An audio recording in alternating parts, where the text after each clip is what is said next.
More than 10% of the country's population faces restrictions on how often they can leave their homes. Half of China's population is facing new travel restrictions.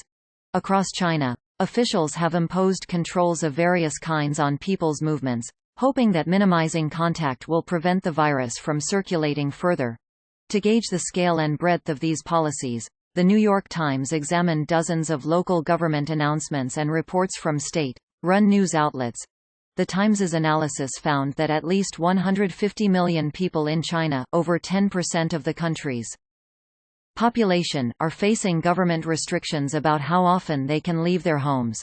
They represent a subset of the more than 760 million people in China whose neighborhoods and villages have imposed strictures of some sort on residents' comings and goings. As the Times reported over the weekend, that larger figure represents more than half of the country's population and roughly 1 in 10 people on the planet. China's lockdowns vary widely in their strictness. Neighborhoods in some places require residents only to show ID, sign in and have their temperature checked when they enter. Others prohibit residents from bringing guests. But in places with more stringent policies, only one person from each household is allowed to leave their home at a time, and not necessarily every day. Many neighborhoods have issued the equivalent of paper hall passes to ensure that residents comply. In one district in the city of Xi'an, the authorities have stipulated that residents may leave their homes only once every 3 days to shop for food and other essentials.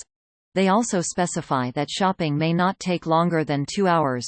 Tens of millions of other people are living in places where local officials have encouraged but not ordered neighborhoods to restrict people's ability to leave their homes, the Times found.